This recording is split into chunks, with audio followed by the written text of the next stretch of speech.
Chassidus Chabad is a very involved and complex and complete body of Torah. It's not just a few ideas. It's a whole shita that enlightens really ultimately, the whole Torah with an Oir Chodosh, an Oir Atzmi, all of the expressions that we know from the Rabbeim about what Chassidus is. And it really sheds a whole new light on the whole Torah. What the Rebbe calls in the Siche of Inyona Shel Teiras Chassidus, Yechida, the Yechida of Torah. And like any other part of Torah, it's also a limud.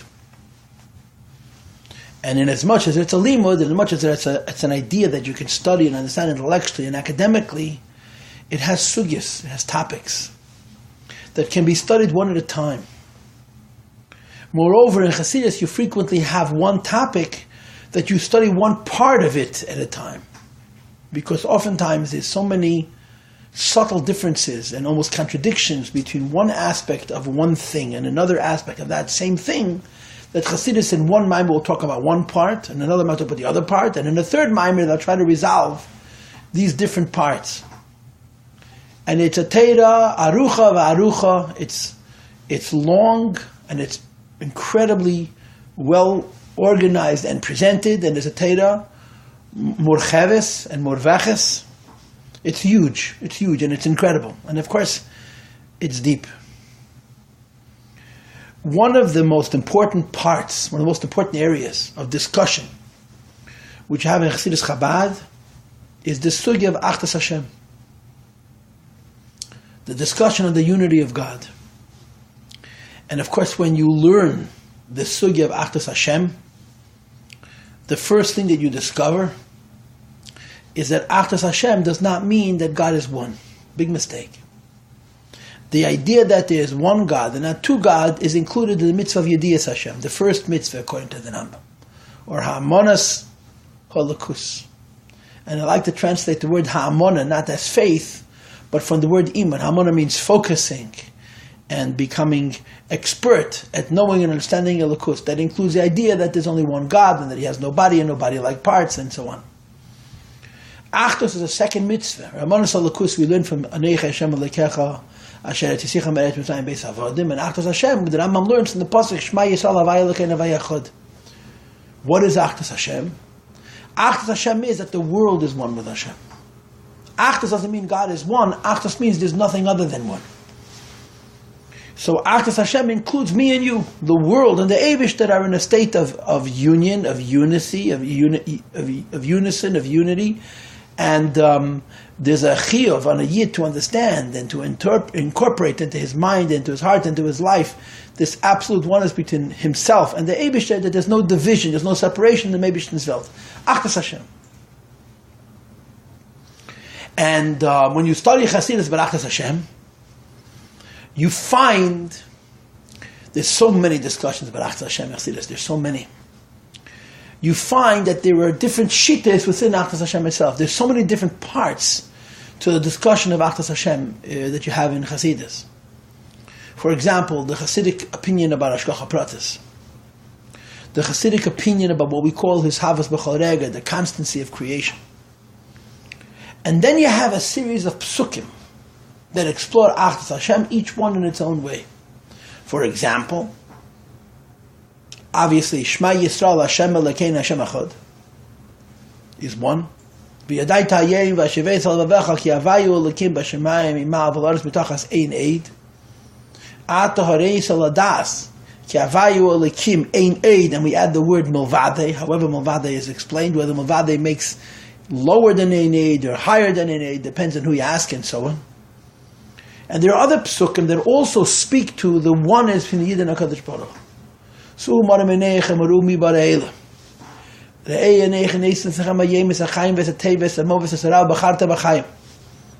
Which of course is based on the fact that Hashem is involved in the world and He's Chaim and Tev, and not engaging with HaKadosh Baruch Hu would be ultimately Mavis and Ra. So there are different levels, there are many different psukim, many different meditations, many different psukim. each one speaks to the relationship and the unity between the Eibishter and the world in a slightly different way. One of the most powerful, one of the most compelling, and one of the most all-consuming is the pasuk Ani Havaya Leishanisi, which means that Hashem says, Ani Havaya, I am Havaya, and Leishanisi, I have not changed. Ani Havaya Leishanisi is in Tanya, in the beginning of Perek Chof, in the first chelik, Tanya, L'kuti Amorim Sefer Shaved in Perek Chof. And in the second chelik, I don't remember that the Alter Rebbe should mention the idea of Leishanisi, but he certainly speaks very high levels in Achdus which arguably are the equivalent of Ani Hashem Leishanisi. Ani Havaya Leishanisi is one of the most complete discussions on Achdus Hashem. And I'll tell you why. When you say Hashem Echad, suggested within the words Hashem Echad, or insinuated, inferred, or implied within the words Hashem Echad is the possibility for duality, and even though there's a possibility for two, you should know there's one. Right? That's a taich. You would think there's two, so the Torah says Hashem Echad. And the same is true in the pasuk Havayu Elikim, Ein Eid, Havayu Elikim, Ein Eid Movade. In all of these psukim, there's a proposal, there is a tendency, there is a place to think that there's two things. Hashem and Elikim are two separated things, and the Torah teaches you that Ein Eid, or the Torah teaches that Ein Eid Movade. So in all of these psukim that speak of Achdus, the need to speak of Achdus is because there's room to consider the opposite. In the pasuk Ani Havaya Leishanisi, there's no two things. Ani Hashem Leishanisi means I, God, haven't changed.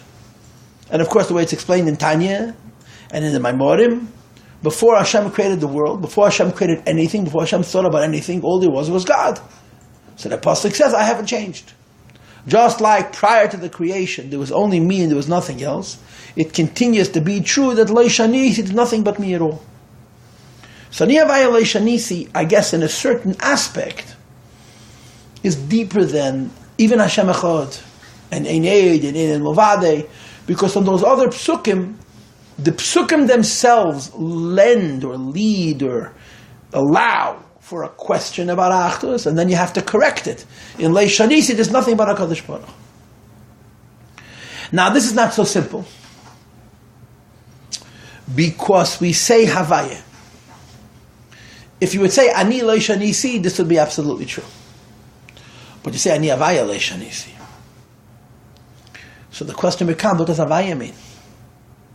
Because if you say Ani Havaya Leishanisi, because you can define, before you can define the significance of I haven't changed, you have to define who the I is, who the Havaya is. And when you learn the Mamori Chasidus about Havaya, you find that there's different Havayas. There's Havaya Lashon Mahave, there's a Havaya Lashon Hoya Hoive V'yihi Ke'echad, which is of course Ein Seif. Then there's Havaya, which is Shem Ha'etzem, it goes in Eibishter himself. There's the idea of Havaya, that Hashem is Faran, that Hashem exists and nothing more. And you have to explain Leishanisi according to each Havaya. So the fact that in this pasuk the word Havaya exists, and Havaya is a Shem HaTorah, it's a proper name, it's a precise name, it's a distinct name, which belongs to HaKadosh Baruch Hu to the exclusion of everything else. So you have to define Havaya, and based on that you can define Leishanisi. But nevertheless, notwithstanding that, it's still true that in the pasuk Ani Hashem Leishanisi, the Achdus is simpler, because you're not even entertaining the idea that there's another, there's just one, and this just one hasn't changed one iota from before creation to after creation. Leishanisi, Ani Havaya Leishanisi. There's been no change in the creation at all. Today's shiur is about Ani Havaya Leishanisi. We're holding page Zayin, a Basi Ligani of Shenites, which in the Sefer Mamorim Malukot Chelakaf is page Ayin, and we have page Zayin, page Ches, and page Tes, 3 more prakim to learn. And the discussion of these prakim is idea of Ani Havaya Leishanisi. But the discussion of these prakim is not stam, it's not simply Ani Havaya Leishanisi. The discussion in these prakim is the gilui of Ani Havaya Leishanisi. It's one thing to say that Ani Havaya, that the Eibishter is called Havaya, Leishanisi, before he made anything he was alone, and once he made everything he's still alone. And it's quite another to say that you can see it in the world. That even though he made a world, And the world arguably seems separate from him. And as you see in the Perek, he invests from himself in the world in the form of life and energy and light and so on. So he's involved with the world. Nevertheless, you're saying, Ani Havaya Leishanisi. But the difficulty is, the thing that needs to be underscored is that you want to see it. It's true, Ani Havaya Leishanisi. The absolute truth is that nothing has changed. Before Hashem made the world, it was only Hashem. Now that Hashem made the world, it was only Hashem. But that's not our experience. And the message or the meaning of Ani Havaya Leishanisi is not only that it's true absolutely, that there's no change in Havaya as far as Havaya is concerned, but that through Avoid, Ani Havaya Leishanisi means there's no change in Havaya as far as we're concerned, as far as the world is concerned. And of course, as this Maimed is going to say, that ultimately, the true idea of Ani Havaya Leishanisi in its ultimate level, which goes on the Dvarim Gashmim and physical things, is not going to be until Asad Levit Mashiach comes. Although some lesser degrees of Ani Havaya Leishanisi are available to us in a state of Gila even now. What have we learned? What have we learned? This is our fourth class on the Maimed Basi Ligani Tafshin Yates. And what have we learned? We have learned that the way the Rebbe learns Perek test of this Maimed, even though when you look in the Frierdiker Rebbe's Maimed, the whole middle of the Perek, it's a short Perek relatively speaking, the whole middle of the Perek is talking about Ga'ar Chayas Kana, it's talking about changing the kuf into the hay and so on, the feeding klipa. But in this Maimed, it's only Perek Vav, which is a tiny Perek, that addresses this idea. Besides for this little Perek Vav, where the Rebbe talks about Ga'ar Chayas Kana, the entire Maimed is not talking about Milchama anymore. In other words, and again I talked to you about this in the earlier shiur, that Basi Ligani speaks about building Hashem Beis HaMikdash. And Basi Ligani further says, to build Hashem Beis HaMikdash, you can't separate yourself from the world, you have to have Eskafia Ves Hapcha. You have to fight with the world. And the Basi Ligani gave examples for what that fight is, Karbones and Shtus and Sheket HaKedesh. So we had many prakim, 7 to be exact, that explored the eskafia ves hapcha, the struggle that needs to be in a Yid's life vis-a-vis the world in order to make a dir leis barach b'tachtein. When you get to Perek test for the most part is not about the struggle, no. Perek test for the most part is the reward for the struggle. A Yid does eskafia ves hapcha. He engages in the struggle, the fight with the Yetzer Hara, by being mahapech, the nefesh habahamis, to Kedusha through Karbonis. He's mahapech to the liyum hazeh, to the Kedusha. He transforms the sheket of Elam into Kedesh and Kesher. Or it says in this Maimed, he cuts off the left leg of the kuf and changes the kuf into a hay so it becomes hine. So after you learn about this entire struggle, you get to Perek test. And Perek test speaks about the schar. When a Yid does Avodah v'skafeh v'shapcha, the schar is going to be atzei shitim oimdim. Oimdim means you have a beam, standing upright. And of course we learned that in the word oimdim there are two ideas. The first idea of oimdim is like a beam of light, which comes from heaven to earth. And the second idea of oimdim is like a column or a beam of matter, of stone, or whatever it is, which is raising itself up from the earth into the heavens. And the schar for this kafir ves hapcha, the schar for struggling with this world, to make the Beis HaMikdash for the Eibush, is that you get this Beis HaMikdash in both of these facets. You get the beam of light which comes from heaven to earth, and you get the beam of material that ascends from earth to heaven, which has to do with Atzmos. Yesh HaNivra is connected to Yesh HaAmiti. And of course, in this Maimed, these two beams were connected to the word Kedesh and the word Eimdim. Kroshim is Ruchnius, and Ruchnius includes Karbones and Shtus, and B'mahapech Sheket HaKedesh, and as I mentioned to you, the Rebbe has a Maimed where the Rebbe actually includes in Ruchnius even Kabbalah Seil. The only thing he does not include in Ruchnius is the Kiyum HaMitzvah Pel, the actual act of the mitzvah. Any investment or meaning or spirit behind the Kiyum HaMitzvah, including the spirit of just accepting the yoke of heaven, is involved in Ruchnius. So when you learn Perek Tes, at least the way the Rebbe teaches it, it's certainly true, by the way, in Lamed Tes, where the Rebbe makes no reference at all, not even Beremes, to the Ga'ar Chayas Kana in the middle of our Perek Tes. But even in Maimed of Tafshin Yud Tes, where the Rebbe does allude to the fighting with the Kuf, the vast majority of the Maimed is describing that the schar for this kafi aves hapcha is atzei shita meimdim. That we achieve the idea of Amidah, of standing upright and getting from the Eibishter a light which comes from heaven to earth, and getting from the Eibishter a beam which rises from earth to heaven, which is the inyan of Gilui Ha'atzmos. So the Rebbe is going to add that this schar, this Perek Tes, which says that the avodah v'skafi v'shapra gives you, so to speak, a reward, which is called oimdim, is the madrega of ani havai leishanisi. The godliness that is given to us as the schar for making the Beis HaMikdash is defined by us observing, by us experiencing, by us seeing, by it being revealed to us, elokus, in as much that it hasn't changed at all. And hasn't changed at all means before creation it was this way, it's this way now, it'll be this way after creation, with zero change.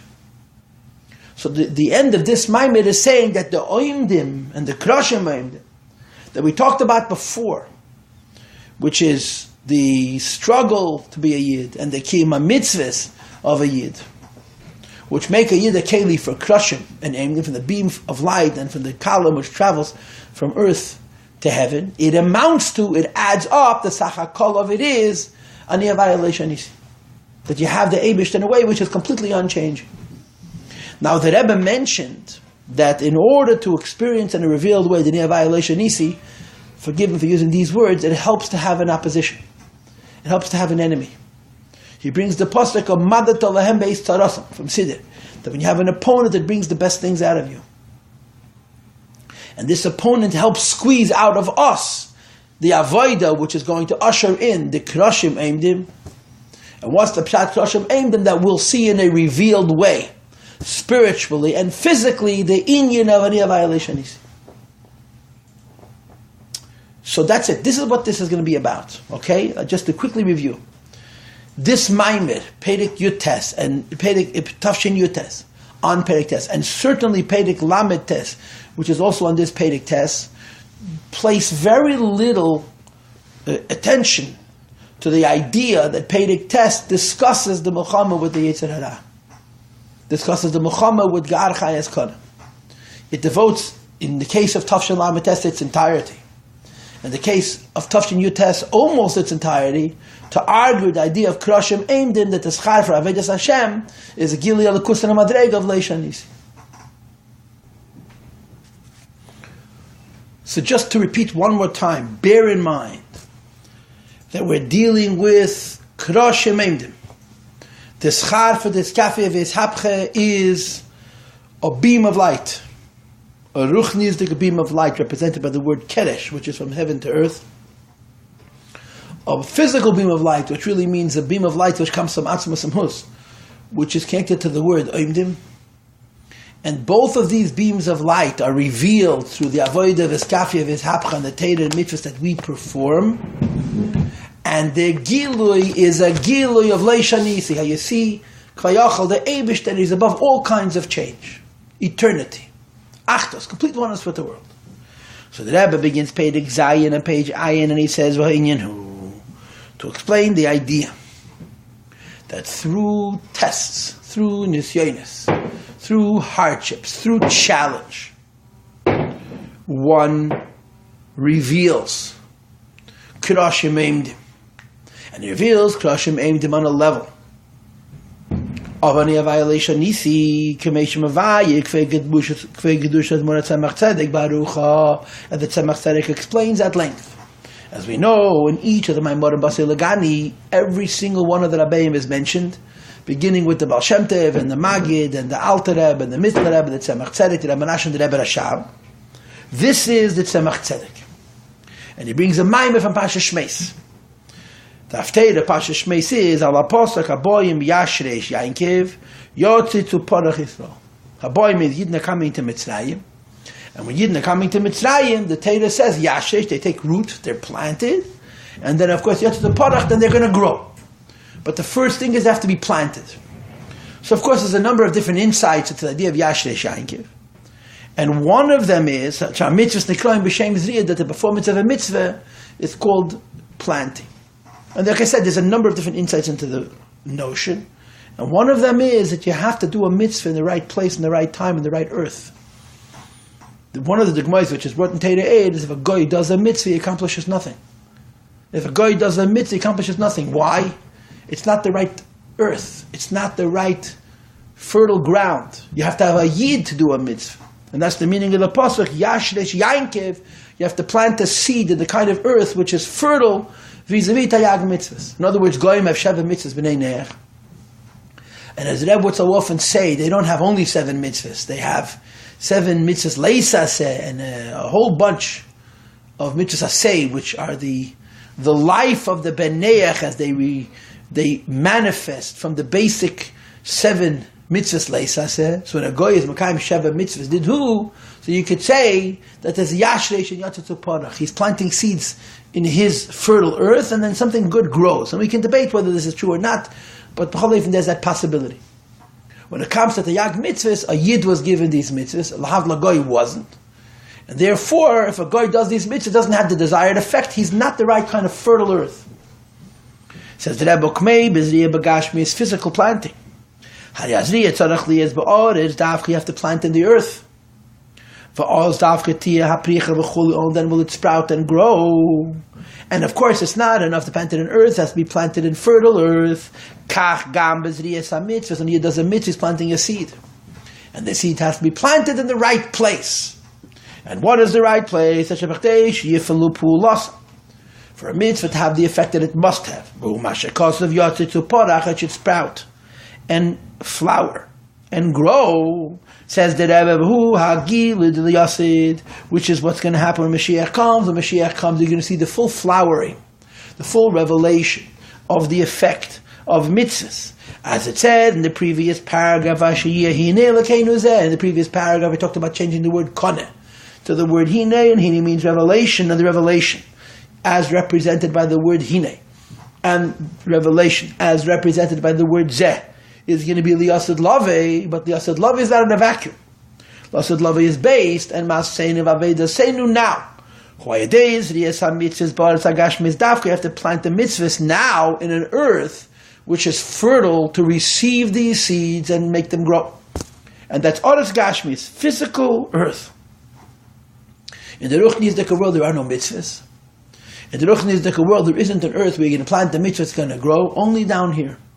And more specifically, Hu Bebeis in Yon. There's 2 aspects of the idea that the only place which is the right fertile earth where you can plant the mitzvah and it should grow is in Gashmis and in 2 parts. Be'im mitzvah the mitzvahs atzma. First of all, as far as the mitzvahs are concerned, Shenislapshu begashmi kanal. Mitzvahs is dafke physical things. As the Rebbe discussed before, that the key, the most important thing, the loftiest thing, the highest and the deepest thing is the behavioral performance of mitzvah. And the Rebbe says, it's also true because as far as the person is concerned. Mitzvahs are given to us as we exist, souls in bodies. Not the spiritual creations. Why? Because only a neshama beguf on this earth is the right fertile earth for the mitzvah to be planted and grow. L'mayla, there's no such thing. The question, of course, isn't the Maila higher than Lamata? Aren't the spiritual worlds above ours? So why would it be that only in the physical world, with a physical body, can a physical Jew do a physical mitzvah and is considered Zereh Tzedakah with Miach Yeshua, he's planting seeds that are going to later sprout, and he can't do it in Ruchnius? So the Rebbe says, and let's first read Dacha B'Sele. Mitzvahs, 7 lines into the paragraph. Mitzvahs are given to us as we exist in bodies. Leila neshama k'mishi l'mayla, not the neshamas in Gan Eden. V'leila malachim, nor was it given to angels, because angels can't plant these seeds either. They don't have the fertile earth either. Kiyim l'neshama k'mishi b'guf hagashmi daf. Only to a soul which exists in a physical body. And this soul, which exists in the physical body, is a kli, is the fertile earth. We can plant the seed and the mitzvah is going to grow. Hine bazeh dafka, in the physical person of the physical earth, dafka, as God in ha-mitzvahs, you're planting the seeds of the mitzvahs, shaydei zeh nasa apricha. This is the Tzemach Tzedek's argument. And this course is based on the Torah in Pasha Shmeis, where the Alter Rebbe says the same idea, that when you plant a seed, the earth has to be a keli for receiving the seed and making it grow. And of course, when the seed grows and becomes developed as an entity unto itself, that's a Gili Elokus. And he gives you an example. He gives you an example to help explain why Dafke in Gashmis you can have the idea of Yashresh, and therefore Dafke in Gashmis you can have Yatzat Tzparach. Or Kamesh Mevai Shama, the Tzemach Tzedek explains, B'inam Shoches Hisnastus Atzmi, and the idea of bringing down the sovereignty of the Eibishter, the aloofness of the Eibishter, the transcendence of the Eibishter, as the Eibishter is transcendent on a level of Atzmi. Shehu Atzmusim Husu, which means the Eibishter exists by himself. And it says in Chazal that this is Nasus Atzmi, which is Hashem is removed by himself, is revealed in a way of Ein Melech B'lei Am. When you have a nation, this Nasus Atzmi of the Melech is going to be revealed. And what kind of nation? But people which are darkened and separate. That means Dafka low people reveal the Malchus of the Eibishter. And since it's true that the Eibishter wants to be a Melech, and in order for the Eibishter to be a Melech, you have to have the union of Nifrod, this kingship and this aloofness, which is called Atzmi, is not affected and revealed through the angels. Mikosh can lay out the neshama, north, where the neshama says they exist on high. Why? Because neshamas and malachim lamaylo, or malachim and koshke neshamas lamaylo in a state of bittul, and that bittul interferes with the idea of oimamos, the idea of distance, which is the prerequisite to the idea of the gili of Hisnasas. Kamesha is written in the pasuk Chayad Hashem Elekei Yisrael Hashemat Lafam. There's two different psukim. The Malach, the Navi, swears in the name of the Eibishter in front of whom he stood before he was born. But the Neshamas Lamayla and the Malachim Lamayla, because of this bittul, they preclude it impossible for them to be the seat of his Nasus Atzmi, because to be his Nasus Atzmi, if that Dafke Richo can impede it. But rather, the only way to bring down the Eibishter's exaltedness, which is an Inyan Atzmi, is the work of the souls that are in this world. They manifest in a physical body. So in this world, Hashem is concealed, and because of that concealment, there's free will, and there's the opportunity to exercise good choices. And he continues, in this world, the two paths, which cause what the pasuk says, a person has choice, Teiv and Ra. A person has the choice to choose the opposite of good.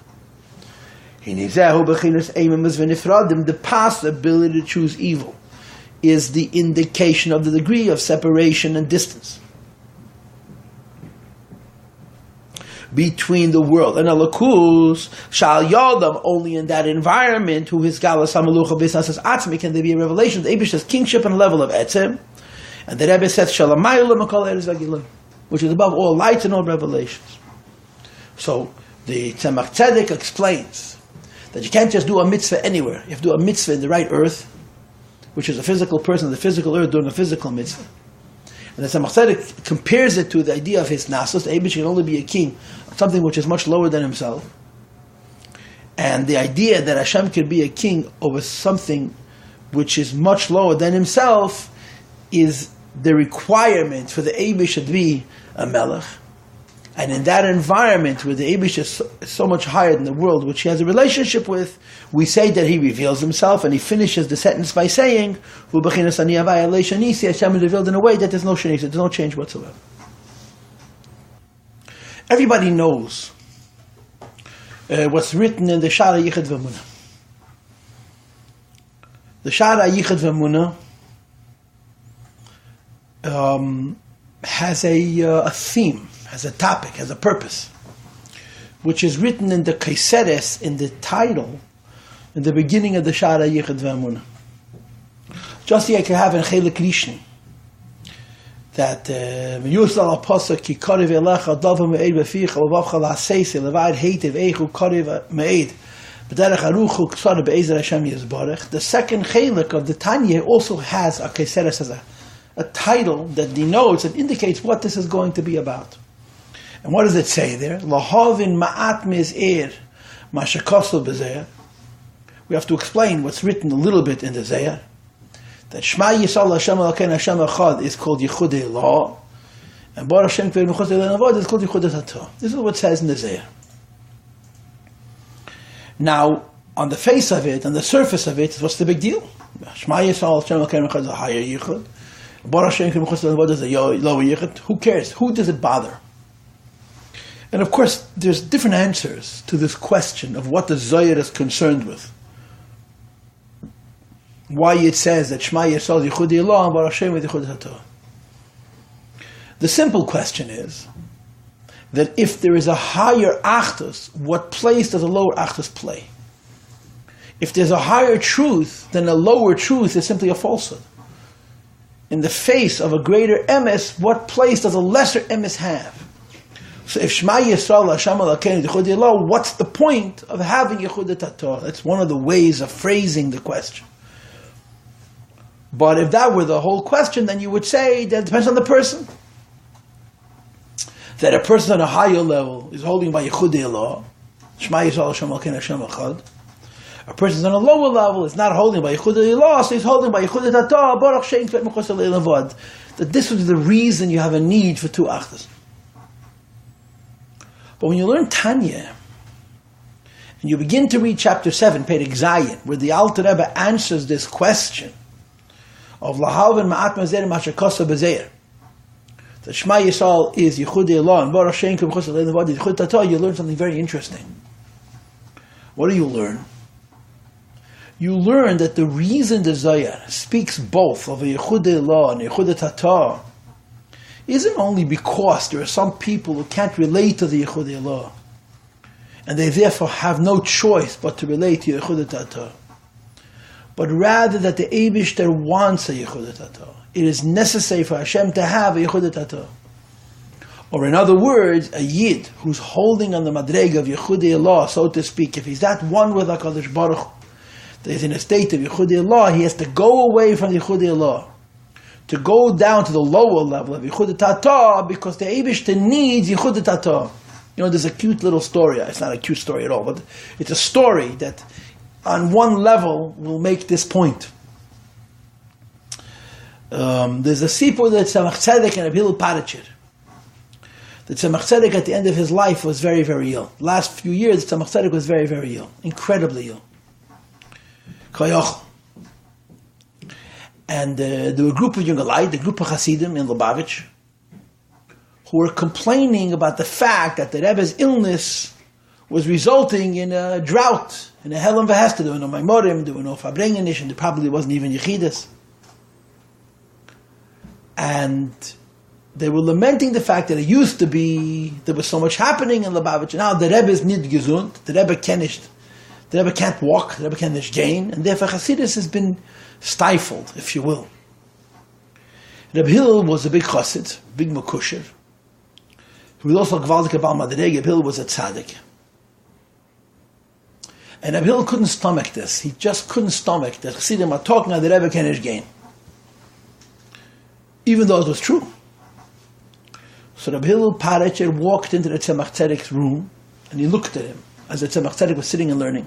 And he walked out, and he walked over to the younger light, and he said to them, the Rebbe can gain, the Rebbe can walk. So the younger light looked at Rebbe, and they said to Rebbe Maharash, with all due respect, everybody knows the Rebbe can't walk. What are you talking about? The Rebbe can't gain. So Rebbe Maharash said the following words. Lozem optreten, liegt in Ava betanugim. The Tzemach Tzedek can't walk because he's immersed, he's sunk, he's enveloped in a level of connection to HaKadosh Baruch Hu, which is called Ava betanugim, a love of delight. Lozem optreten von Ava betanugim, but kenen gate. Let him step away from this incredible involvement with HaKadosh Baruch Hu that's so delightful, and you'll see that he can walk. This is what Reb Hillel said. In other words, the Tzemach Tzedek was ill, and there are many other people that are ill. And when an ordinary person is ill, we all know the reason. The plumbing is broken down. The guf doesn't work. The Rebbe, the Tzemach Tzedek, Bepashtus, was in the same condition. He couldn't move. Says Rebbe Hillel, the reason the Rebbe can't move is not because of a physical ailment, because he's immersed in Ava B'Tanugim. And the physical ailment is only a symptom. If he wants to go away from Ava B'Tanugim, I'm telling you he could walk. This is the word. But there's a story that goes with the word. What's the story that goes with the word? That because the Tzemach Tzedek was paralyzed, so his Misharis, whose name was Reb Chaim Ber, slept right outside the door of the Tzemach Tzedek's cheder on a little cot. And Reb Chaim Ber's job was, whenever the Rebbe would call him, he would get up and give the Rebbe what he needed. And Reb Chaim Ber got no sleep. Why not? Tzemach Tzedek was a masmid alaki. Tzemach Tzedek never stopped learning. And he sat the whole night and he learned. Every 10 minutes he needed another sefer. The door was open. Reb Chaim Ber was sitting in the other room. And the Tzemach Tzedek would say, Reb Chaim Ber, ich tafam ma sefer. So Reb Chaim Ber would get up. He'd go into the Tzemach Tzedek's cheder or into the cheder asforim. He would take a ladder, he'd climb the ladder, he'd get the book, come down and bring it to the Rebbe and go back to sleep. 10 minutes later, Chaim Ber tafam sefer. This went on all night, night after night, for several years. Reb Chaim Ber was falling to pieces. So one night he decided that he's sleeping, a schlaft. And of course I saw in the Reshima from Reb Shel Bruch, which Reb Chaim Ber told the Tzemach Tzedek days before he passed away, Rebbe, v'tref navaysefer. Tzemach Tzedek knew the whole Torah by heart. He knew it all by heart anyway. He needed to have a sefer. The Rebbe Maharash, the Rebbe Maharash used to want to buy Sforim. And the Tzemach Tzedek asked him if he knows the Sforim that he already has. So the Rebbe Maharash said to the Tzemach Tzedek, excuse me, what about you? You have a library of so many closed bookcases and open bookcases, gebundene or nish gebundene, and you just bought a whole bunch of Sforim from the Meicher Sforim. How are you different than I? So the Tzemach Tzedek said, every sefer I have, I know. So the Rebbe Maharash said to his father, can I test you? Tzemach Tzedek said, sure. So the Maharash went over to the shelf, pulled out a sefer, and there's different girses. The Meiser found in Sei Pletzer. That he pulled out a Mesilas Yesharim, that he pulled out a sefer of Diktuk from the Radak, maybe Sefer HaMaslo. There's different girses, and the Tzemach Tzedek recited verbatim, word for word by heart from every sefer. He literally knew everything he had, so the Tzemach Tzedek needed a sefer, went to Dafka, look inside. So Chaim Ber said, I schlaft, finished. The Rebbe calls him and he's ignoring him. And the Tzemach Tzedek Poshet was pleading with him. Tzemach Tzedek is sitting in this chair, and he's paralyzed, he can't move. He says, Chaim Ber, hab rachmon zech daf ha-sefer. Chaim Ber schlaft. Eventually, the Tzemach Tzedek gave up hope that Chaim Ber was going to bring him the sefer. It became quiet. The Tzemach Tzedek started to sing a nigun. He started to sing the Daled Bavis, what we call the Chasan nigun. The nigun, Hagadol of the Alter Rebbe, which is, of course, a very holy nigun with all kinds of ramazim and all kinds of seidas, like you have in the Siches from the Rebbe Rashab and the Friedrich Rebbe and so on. The Alter Rebbe sang the nigun, the Tzemach Tzedek sang the whole nigun, Daled Bavis, and then he physically got up. He walked over to the ladder. He moved the ladder to where he needed it. He climbed up on the ladder. He got the sefer he needed. He climbed back down the ladder and sat back down. Chaim Ber observed this. He never slept again. The Rebbe needed a sefer, he got it. Chaim Ber knew that Tzemach Tzedek was paralyzed. He knew he couldn't walk. And he witnessed with his own eyes, as the Hillel Parasha said, that the Rebbe had abgetrotten von Ava B'Tanugim and is gegangen. In other words, the story of Rebbe Hillel was confirmed by an actual event where it was revealed that the Tzemach Tzedek's ailment is different than everybody else. Everybody else's illness, everybody else's inability to walk is an expression of the physical limitations. And the Rebbe's inability to walk is Aliktan Ava B'Tanugim. He stepped away from the higher Madrega to a lower Madrega, but he was able to walk. Getting back to the point, this is the avoida this is what you discover in the beginning of Shara Yichud Muna Perek Zayin. That says someone's holding in the Madrega of Yichudei Allah. That fed up to that needs to step away from Yichudei Allah and come down to the Madrega of Yichudei Tatah, because the Eibush that wants Yichudei Tatah. How do you know the Eibush wants Yichudei Tatah? So in the beginning of Shara Yichud Muna Perek Zayin, the Alter Rebbe brings the Maimeh Chazal, Ana Emlech. That the Eibush wants to be a Melech. And the Alter Rebbe explains that Melucha, you cannot be a king over people close to yourself. If a man has 1,000 children, or 10,000 children, or 100,000 children, he can't be their king. Because the relationship between a father and children is too close for the kind of involvement that a king needs with subjects. Because the involvement with kings and subjects is not only different than the relationship between parents and children, it's opposite. Because, for example, parents and children have one relationship, teachers and students have a second relationship, a superior and a subordinate in a business or in a political system have a third relationship, and so forth and so on. But they all share one constant. That's relationships based on proximity.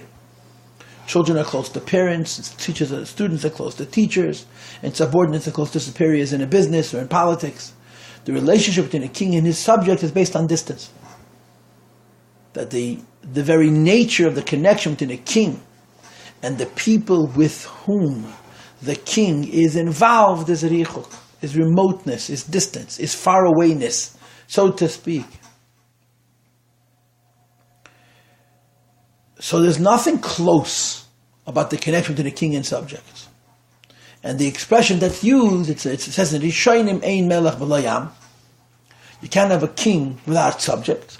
And the word am is translated from the word gachol meimemes. Gachol meimemes means simmering coals. When a coal is very hot and very fresh, it's called gacholem leichashes, a whispering coal. There's a lot of heat. But when the heat becomes an ember and begins to die, in other words, when it begins to lose its heat because it's no longer able to hold the heat because it's fallen apart, it no longer whispers. It's withering, it's dying. And that's gacholem eimemes. Coals that are becoming darker and weaker. And the connotation of the word am are subjects whose relationship with their king is based on the fact that they're weak, that they're distant. Simmering coals. So if a person is a madrega of Atzilus, for example, he cannot experience Hashem as a melech. Because Atzilus is kiruv, Atzilus is Av and Ben, father and son. But the Eibishter says, I want to be a king. So if someone is the madrega of Atzilus and he wants to fulfill, he wants to realize, he wants to experience that Hashem is his king and he is his subject rather than Hashem is his father and he is his son, he has to step away. Zol erabtreten von Yechude Eloah. When Arablazen sich Yechude Tata vetekenen gain. That's what the story reveals. And that's the Shara Yichud Amun. It's very, very interesting how the Alter Rebbe in Shara Yichud Amun addresses the question of Yechude Tata versus Yechude Eloah. Now, I want to tell you one more story. And both of these stories, by the way, I've told you before.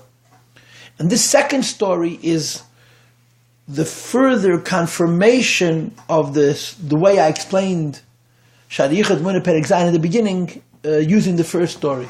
And the second story is that the Alter Rebbe was traveling in Volin. He was away from White Russia. He was in the part of Eastern Europe where you had the other Hasidic groups. And he was told that in the other wagon there were the Einiklach of the Mezitcher Magid and Avram the Malach. The Alter Rebbe's Rebbe was the Mezitcher Magid. Alter Rebbe's second Rebbe was Avram the Malach. And Avram the Magid, we don't know how old he was when he passed away, but Avram the Malach was very young. As was the son of Avram the Malach, whose name was the Shalom Shachner, the Shalom Drabitcher. And he left two Yesemim, two little orphans, one younger than the other. The older one was called Avram Drabitcher. He was also a big tzaddik. But the younger one was the Helik Eruzhin. He was a little boy, he was 6 years old, 7 years old. And the two of them were in a wagon together with their mother, the Almona. And they told the Alter Rebbe, as the Rebbe's Einiklach, the grandchildren of the Mezitcher Magid, and around the Malach are going to cross paths with him on the road. So Alter Rebbe obviously stopped, and he brought the children into him to see the Einiklach from his Rebbe. The Rishna was a little boy, but the Rishna was like the Rishna gesagt auf sich, ich came nicht gewesen kein Kind. The Rishna said I was never a child, and the Rishna says to the Alter Rebbe, when a Yid says Shema Yisrael Hashem Elokeinu Hashem Echad, how could he possibly say v'ahavta? If a person says that there's nothing but God, how could you love? So the Alter Rebbe answered him, that's why you insert Baruch Shem K'ved Mechus Leilam V'ad. And then when the Rishna left, and the Alter Rebbe went off in his own way, the Alter Rebbe turned to the Chassidim who were with him, and he said to the Chassidim, this boy's question you don't understand. you don't begin to understand what the Rishna was asking. In other words, it wasn't a simple child question, it was a question of a Kaddish V'Torah, of a Tzaddik, of a Tzaddik Elyon. And of course, if the Alter Rebbe told his Chassidim that they don't understand what the Rishna was saying, we certainly don't. But in Das Tach, this is the Pshat. If you say Yichudei Allah, how could you love? If you're going to love, you have to exist. Yesh Misha'ayev. And in a world of Yichudei Allah, there's no Yesh. So the Alter Rebbe said, say Baruch Shem. Step away from Yichudei Allah, become a shtikl mitzias, so that you can do the mitzvah of Avas Hashem. In order to have Avas Hashem, you have to be a mitzias. If you're a total non-mitzias, you can't be a Makar in the mitzvah. So for you and me, the challenge of Avas Hashem is to come close enough to HaKadosh Baruch and have feelings for Him. But for a Tzaddik Elyon, the challenge of Avas Hashem is there's no them that can love the Eibishter. And K'vay Yochel, they step away from the Yichudei Allah, they step away from the Hashem Echad to be Makar the mitzvah of Avas Hashem. And this is how the Rebbe explained the Shariach D'Amura. When the Rebbe, when the Zayar says that Baruch Shein v'Bechus L'Nvodi, the Yichudei Tata, it's not only because there are some people who can't relate to a higher Achdus, so they relate to a lesser Achdus. It's the pshat that the Eibishter wants to be a king. Ano emlich, ein ein melech b'lei am, an am is l'shig ha'cholim eimemes. And therefore it's necessary for there to be a lower relationship between the Eibishter and his subjects, so that they can become his subjects, he should be their king. So the Rebbe brings, the Tzemach Tzedek brings, this is the pshat, that his nasus atzmei, the idea that Hashem's melucha, Hashem's kingship, is in a level of atzmius. How Hashem's kingship is as Hashem is by Himself. Reveals itself only in the lowest of worlds. Why? Because in the lowest of worlds you have the concept of eimemes v'nifradim. And only in a world of eimemes v'nifradim can you reveal the ideas of nasas atzmius. In the higher worlds we're not separate from Him. And because in the higher worlds we're not separate from Him, He can't be our king. And ultimately, kingship is an inyan atzmi. It's one with HaKadosh Baruch Hu. If you learn in Chassidus, Malchus has a higher shadish than anything. But the shadish of Malchus needs to be revealed on Am Loshen Eimemes. So the Tzemach Tzedek says, this is the pshat. The Eibishter has seeds. And the seeds are mitzvahs. And they have to be planted. They have to be planted on the physical earth. They have to be planted in the Yidus and Neshama Beguf. Why? Because that's the fertile earth that's going to, which is the basis or the environment where it will grow. And of course, growing means a Mashiach come that's going to be revealed. Because only on a level so low is it the right environment to plant these seeds that l'asad lavi they're going to grow and reveal themselves as they should. What's the Havana Shebedavar? Because only in the lowest world do you have enough distance to account for the Eibishter being a king and us being his subjects to the extent that you're revealing his Nasas Atzma. So the Rebbe says, V'hu, 7 lines from the bottom of page Ayin, B'chinas Ani Havaya L'Shanisi. This is the level of Ani Havaya L'Shanisi. The idea that Hashem's kingship is revealed on us as we are so far away from Him. And the kingship of Hashem is revealed on a level of Isnasis Atzmis. This is revealing the Eibishter on a level of Leishanisi. And what's attached to Leishanisi? Leishanisi means that the world and the Eibishter are so one, you don't even say that the world is one with the Eibishter. You don't even say that the world does not change in relationship with the Eibishter. You simply say the Eibishter hasn't changed. Now you don't see it. Now all you have is Aboim Yasha Shankiv, you're planting seeds. And La'asad Lavi, Yatzat Parach Yisrael, you're going to see the Leishanisi. And only here. This Leishanisi is never going to be revealed in Atzilus, because in Atzilus Hashem can't be a king and we can't be His subjects. If He can't be a king and we can't be His subjects, He can't reveal His kingship, which is called Leishanisi. V'hagam, says the Rebbe, is it not true, Asher Ani Havaya Leishanisi hu b'tmidas? That Ani Hashem Leishanisi is not something you have to make. Ani Hashem Leishanisi is something which is. You don't have to make Hashem one. Hashem is one. You don't have to show that besides for Hashem there's nothing. And even, like the Alter Rebbe says in Tanya in other places, B'mokem hazeh shani alav, that where I am right now is Leishanisi, it's a part of Hashem. And just like before Hashem made me, there was nothing but Him. Now that I perceive myself as being, there's really nothing but Him. And that's a constant.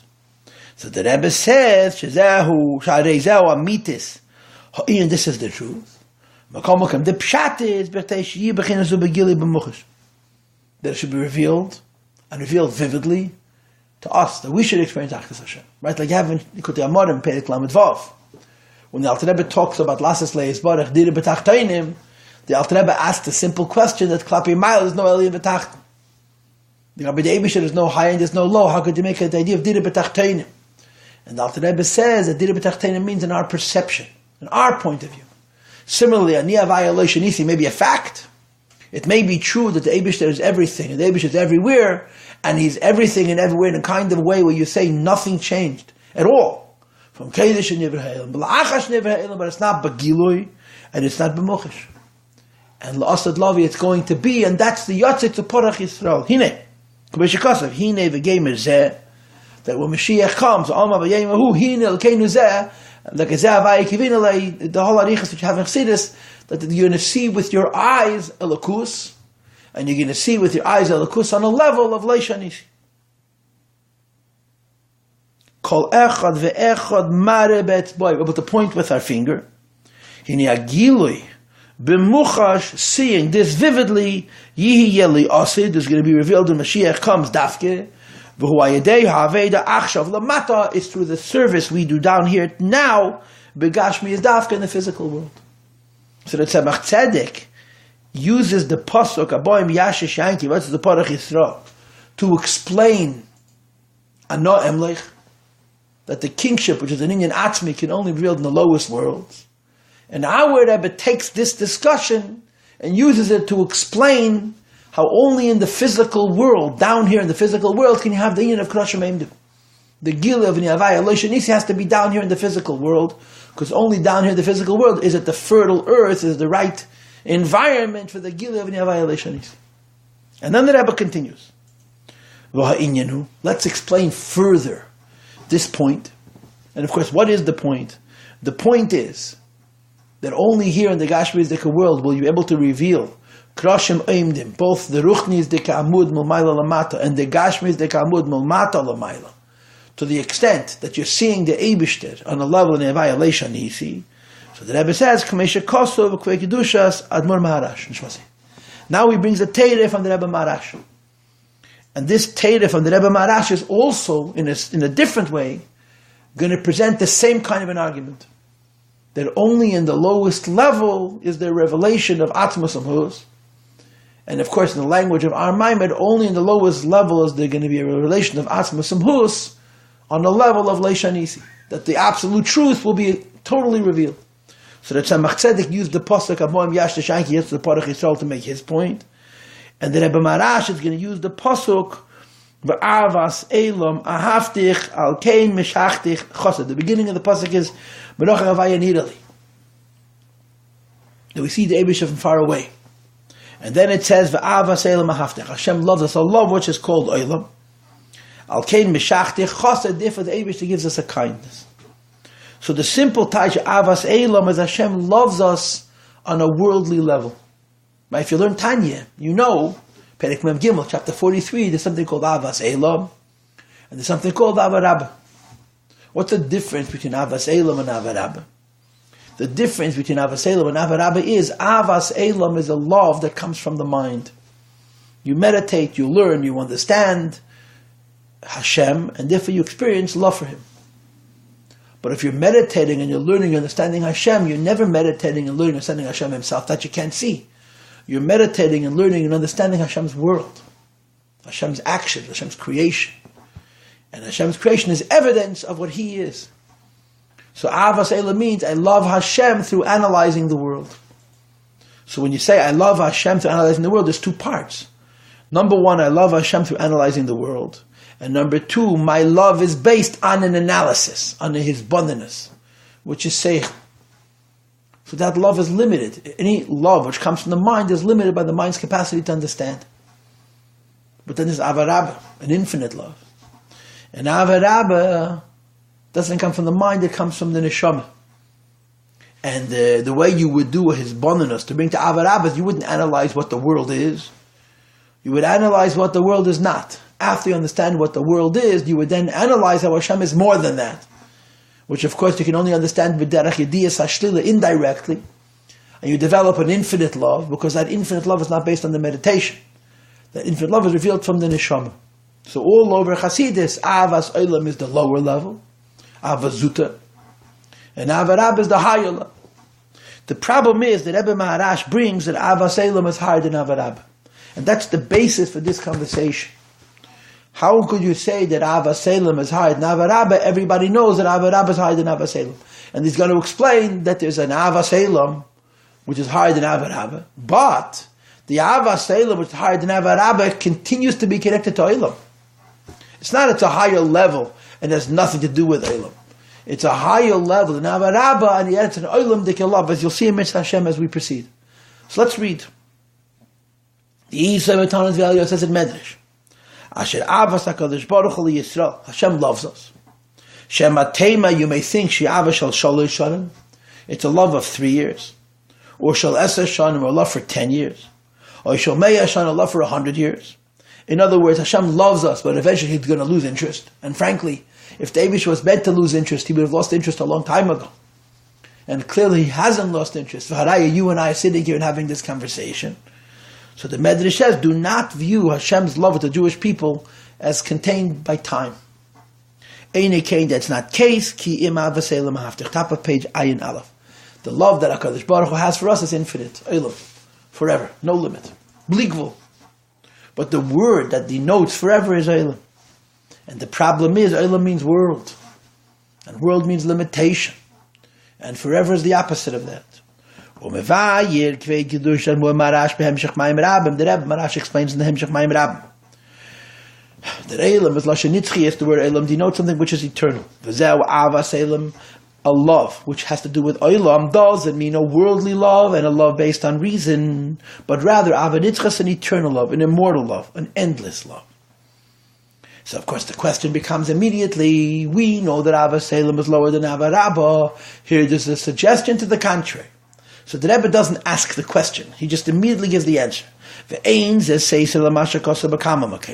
We know from all over Chassidus, including Tanya Perek Mem Gimel, that Inyan Avas Olam, a love which is worldly, and as I told you, there's 2 parts to a worldly love. Number 1, it's a love connected to the world, and number 2, it's a love connected to the brain, to the mind of the person. Well, Avas Rabba is a love which is higher than the world and connected to the neshama. Shulamata b'madrega mi'avad Rabba, Avas Olam is traditionally lower than Avad Rabba. V'kan mavuad, and in this case the Maimah seems to be indicating Asher Avas Olam hi ahava, that the love which is called Olam, which on the one hand means world, and on the other hand means eternal, is hi ahava hachi nailis she'elamayla, and it's the highest kind of love. There's no love higher than it. So the question is, which is it? Is Avas Olam lower than Avad Rabba, or is Avas Olam higher than Avad Rabba? And the Rebbe Maharash gives an answer. Now remember, I already told you the Nakuda. Obviously, it's going to be more complicated than it appears. But the end is going to still be that Olam means Welt, world. But there's a matrega of love, which has to do with the world, which is higher than Avad Rabba, which is called Olam. So the Rebbe Maharash explains, Shesh Beis Pirushim Ba'olam, the word Olam has 2 translations. It means Nitzchias, it means an eternity. It means the foreverness. And it also means Olam, world. Which means, of course, concealment, hiddenness, limitation, containment, time and space, and so forth. How can one word, Olam, denote such opposite things? And the answer is because there's 2 kinds of worlds. The lower worlds are worlds, and the higher world is an eternity. Now, I just want to say this up front because it's a little bit unclear in the language. The Rebbe is going to say that there's lower worlds and higher worlds.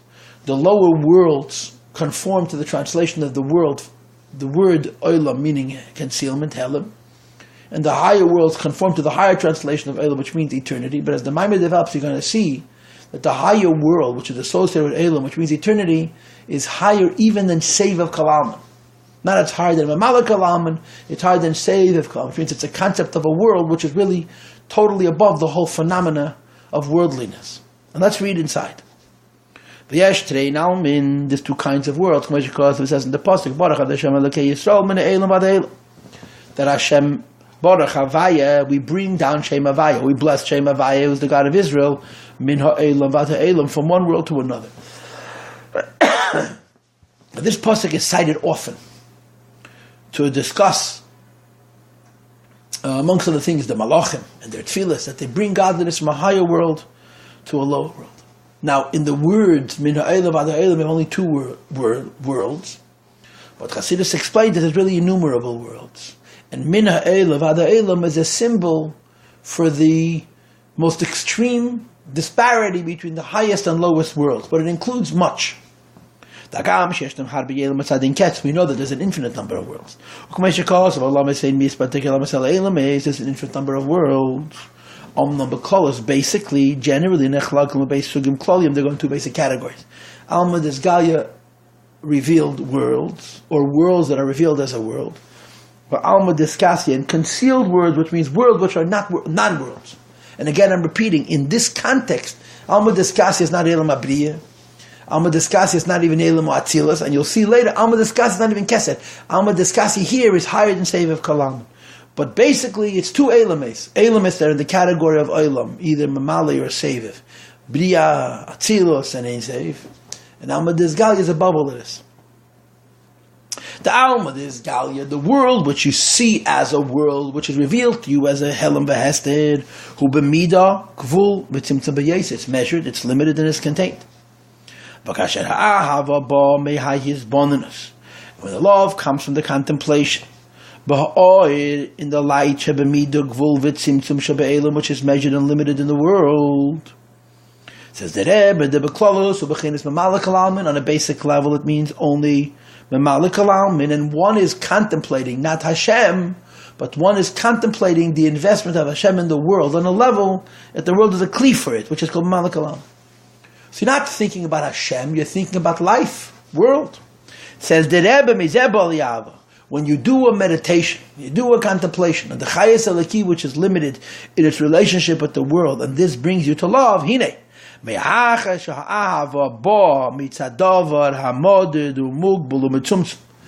you're developing a love, it's based on a meditation. That's number one, Seich. And it's a meditation about godliness, which is limited to worldliness. Lezeis hi ahava mitzum tzemes. It's accordingly a limited love. And the Rebbe says, of course, it's lamata mi Avad Rabba.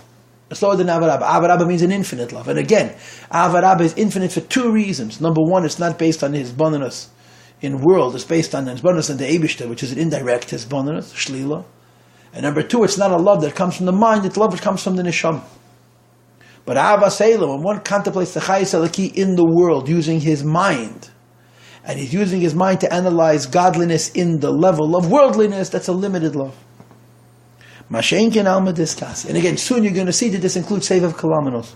As opposed to the world which is called concealed, it's beyond any measure and any limit, and you'll see soon that this goes as a sphere of Sagnuzas, which is even higher than Kesef. The Gemara says, being davar samim in ayin of a pasuk, right? Yishlach ad Hashem lecha es abracha ba'asamecha. Hashem should send you His blessing ba'asamecha. So the Gemara says, what is the meaning of ba'asamecha? In what's hidden.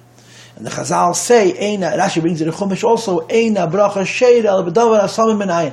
When something has already been counted, something has already been accounted for. There's no room for the bracha because it's already fixed. But it has not yet been identified, not yet been counted. There's plenty of possibility for the Amish to bring a bracha there because they don't know what you have, and the Amish can make it whatever he wants it to be. Shesheda by a bracha, that brachas can rest there.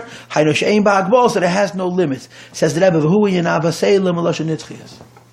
An environment which is called Alma Deskasi, a world of concealment, which, as you'll see momentarily, is not only higher than Bria, it's not only higher than Atzilus, it's even higher than Kesed, higher than Mamala Kalam, higher than Seviv Kalam. In a world which is not yet a world, the bracha of the Eibishter vis-a-vis such a world is an Avaselam, which is an eternal love. It's the other translation which is eternal. That's higher than every level.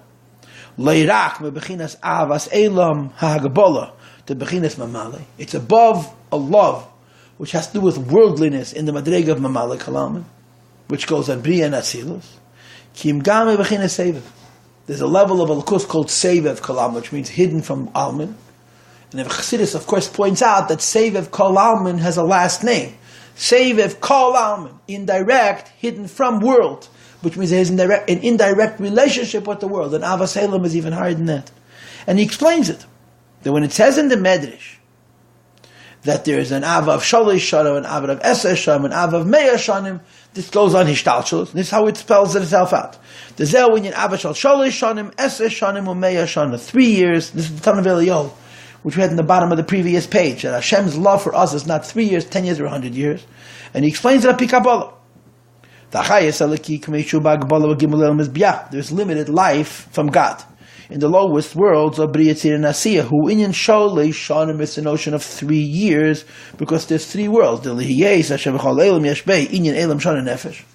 Every one of these worlds has 3 levels of Elam, Shon, and Nefesh.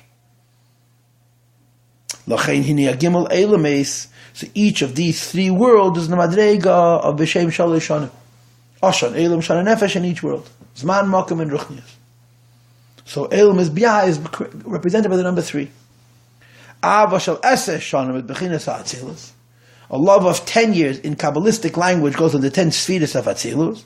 The Ba'atzilus, who in Eseh Sfiris, and Atzilus is the idea of the 10 Sfiris, which is Bechinas Eseh Shanim, the notion of 10 years, and of course, V'ulamayla Mibya, it's higher than Briyatzir Nasiyah. Because in Briyatzir Nasiyah, godliness is concealed. Or to say it slightly differently, in Briyatzir Nasiyah, if there's a godliness, it's called Er Neshama. It's a limited godliness. Mashenkin Atzilus Yaverin Sof. Says the Rebbe, Sharei Ba'atzilus U'Eseh Sfiris Blima. In Atzilus you have the 10 Sfiris, and the 10 Sfiris are called Blima. That means the 10 Sfiris are Ein Seif. And therefore in Atzilus you don't speak only of 3, you speak of 10. The Imayesam Eseh Sfiris, in as much as there are 10 Sfiris, and it says in the Sefer Yetzirah, Eseh V'lei Teisha, Eseh V'lei Achadasar, 10 and not 9, 10 and not 11. So arguably Atzilus also is limited. And if Atzilus is also limited, shouldn't you say that Atzilus is also confined to the reality of Elam, Shon, and Nefesh, Ashan, and it should be connected to the number 3? Like the Rebbe name, the Eseh Sfiris of Atzilus are Blima. In other words, even though they're 10, they're really 1. Because they have no substance, they have no form. And therefore, it's above the worlds of Briyatzir and Asiya. Because the fact is, to go to Briya from Atzilus, who are parsa, requires a screen. Atzilus means proximate, close to godliness. V'nikra Elam ha'achtos is the world of unity, oneness with HaKadosh Baruch Hu, like it says in the first Perek of Basi Ligani Tafshin Yud. So B'meile, Atzilus is connected to the number 10. Because the number 10 is not denoting more detail, the number 10 is denoting more Ein Seifiyus. So B'yah is connected to the number 3, and Atzilus is connected to the number 10, and 10 is higher than 3. Says the Rebbe, Ach mikol mokoim arigam Atzilus hu b'hagbala. Even Atzilus has its limits, notwithstanding that it's Ein Seif, but it's Ein Seif which is Begilui, Ein Seif which is Begili in Kalim, Ein Seif which is Begili in 10 Kalim. Says the Rebbe, ve'ein zeh tachas Ava. So the love in Atzilus is still called Avas Olam, which means a love associated with worldliness, and is therefore finite. Or as I said before, it's connected to the human mind and to the godliness of the world. And then the Rebbe says, Avas shal meya shanim, and above Atzilus, there's a love which is called 100-year love. And 100 love goes on Kesed. That the number 100 goes on Kesed, which is above Atzilus. And of course, this means the Ein Seif of Kesed is so high that it can't even come down into Kalim. The 100 is really 1. Meya Shana as opposed to Meya Shanim, like we know from Chayesara, right? Or Klolos. And the Lashon, by the way, the last line of the previous page, in the Medrash is also Shalei Shanim, Eseh Shanim, and Meya Shana. Like it says in Teirei and Pashas Chayesara. Yes? Says the Rebbe, Hu ha'er shmeishu b'keser. This is the light of Keser, Shalamayla Matzilus, which is higher than Atzilus. Or Klolos, Eilam Ein Seif, Shalamayla Matzilus. And the worlds which are called Ein Seif, in general, Nechlolim Kulim B'B'chinas HaKeser, are represented by the word Keser, which is the inyan of Meya Shana. And he brings the Zayar, Al Pasek, V'yu Chayesara Meya Shana, that Meya Shana goes on Keser, which is Asar Klol, the Kela, Asar Ilah. It's a general place that includes everything which is supernal. And this is the Yud Sfidus, when you call Echad Miyud, each one is 10 times 10, which is a idea of Mei Hashana. But Mei Hashana doesn't mean more detail, just like Esed doesn't mean more detail. Mei Hashana means a more unified and a higher light. So you have Bria Tzir Nasiya, you have Atzilus, you have Kesed. All of this is Alma Disgalge. It's a world which we know, and the Ahava, which exists there, which is called an Avas Elam, that comes from Mizmanos Nilkus of Welt, it means a limited love. Says the Rebbe Maharash, nevertheless, I'm 8 lines from the bottom of page Ayin Aleph. Harigama Kesed, even the Madreg of Kesed B'chal, Elamis is amongst Elamis. V'mayes b'china Seviv, notwithstanding, there is the Madreg of Seviv. Mikom Mokam Madregam HaSeviv, Eshashaychas Elamis. Even Seviv is called Seviv Kol Almen. Like I said before, b'china Seviv al Kaponim, it's hidden, it's indirectly involved with the world. The L'chainikra Seviv Le Almen. And all of this, Atzilus, Kesed, Memala Kalam, and Seviv Kalam is in the first touch of Avas Elam, which means a love which has to do with world, which is a finite love. Omlaminyan Avas Elam, as opposed to the other translation of Avas Elam, which the Rebbe Maharash brings, which is Milosha Nitzchi, that's an eternity, Chumitzat HaAtzmas. From the point of view of a Lakus, which has nothing to do with the world, directly or indirectly, is also an Ava, which is called Olam, but Olam doesn't mean world, Olam means an eternity. Shubaligel has no limit. Shalamayla Game Bechinas Mei Hashana, it's about 100 years. Zagehele Kerabu Baklala said in general, who Inyan is Sfiris Shava Maitzel. It's the 10 Sfiris Madega, which is called Maitzel, which is basically Ein Seif. Es is Sfiris Sagnuzis. Now, of course, when the Rebbe says Es is Sfiris Sagnuzis, you can start the pilpul. What Madrega of Sfiris Sagnuzis, there's a Maimer in Samaches, Shvuas, where he speaks a whole bunch of Madrega of Sfiris Sagnuzis. There's a Maimer Shvuas, Tafshir Chav Hey or Chavav, which the Rebbe has, which we taught here in this Shiurim over an extended period last year, B'shah Sha'Allah Meishal Amorim, where the Rebbe goes into deeper and deeper madregas as a Sfiris Agnuzis, Nildin as a Sfiris, which is shame, which is hide, and Shemus as a Sfiris and Eir.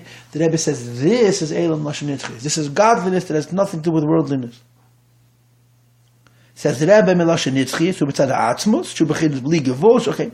Ubeklos, who in Esfiris Shabamaitzel, Esfiris Agnuzis, says the Rebbe 5 lines in the bottom, Shemitzad Bechinas Zui, Bechinas Ahava Nitzchis, the eternal love. Eternal love.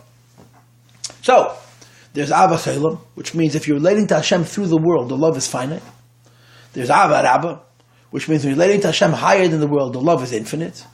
And then above Ava Rabba, there's another Avas Elam, which is love which has absolutely nothing to do with the world at all. Elakus in Atzmus. We have an eternal love, Avas Elam, which is higher than Ava Rabba. But the question now becomes why it's called Avas Elam. Why not call it Ava Rabba or Ava Rabba Rabba? Why is it called Avas Elam? So the Rebbe continues. And we are 5 lines in the bottom of page Ayin Aleph. Omnam. Inyan Borach Havaya L'Keyesom Elam Adelam. We said before that there's an idea of bringing down Havaya from the higher world to the lower world. And the higher world here means higher than Seviv Kalalman. To the lower world means Asiyah. Hakavonahi, this means you bring down from the highest idea of world. And we know that the highest idea of world is not a world at all. It has a Sfiris Agnuzis. Ad Elam HaYezet, the very lowest world. Sheyurgish, that in the lowest world it should be felt, Echshu Kul Echad, it's all one. Ukulashena Maimed, as the expression in our Maimed, which is based on the Tanya Gag V'ritz Be'echad Mamish, the ceiling and the floor are one Mamish. So the Rebbe says, since we have an idea of Avas Elam, which means an Ava Nitzchis, and there's an Inyan of Baruch to bring down from the highest level to the lowest levels, so there's a link between Avas Elam, which means world, and Avas Elam, which means eternity. That's why these 2 words, these 2 interpretations apply to the same words. Avas Elam means a worldly love, and Avas Elam means a love which has nothing to do with world. How? On the one hand, it's Elam Kipshuta, world literally, which is Elam Hazah Gashmi, the physical world. Shein Mikre Yetzei Midei Pshuta, the pasuk has to be understood literally that it means this world. Uba Elam Kipshuta, in this literal physical world, there's Amshachas Bechinas Elam Loshen Nitzchis. You reveal godliness, which is not just from a higher world, but godliness from a level which is an eternity. Page Ayin Beis at the top. The who, and this bridging of the highest world, Elam Loshen Nitzchis, with Olam Hazeh Hagashmi, its commission is Baya Le'il, Bechinas and Avaya Le'Shanisi. Revealing the idea that Elokus is Le'Shanisi. Before the Eibishter created the world, there was only Eibishter. Hashem created the world, there continues to be only Eibishter. Heder Hashinu, or Shalamayla Mishinuim, there's no change at all, it's above change. Elokus as it is by itself, and it's revealed in Elam. Shehu Ha'atzmuth, Shalamayla Mekol Ha'eres. Revealing Le'Shanisi means godliness above all Eres. Shay B'chol Bechinas Eresh Bechinas Shinui. And now the Rebbe says, Hine, Hamshachas Bechinas Ani Avaya Le'Shanisi, to reveal the notion of Avaya Le'Shanisi, Olam Loshan Nitzchias, how Elokus doesn't change at all, even though there is a creation, is revealed in El Mazeh Tachten, and it's going to be revealed Liyasad Lavid after Mashiach come. So the Shaila becomes, how is this a hezbid?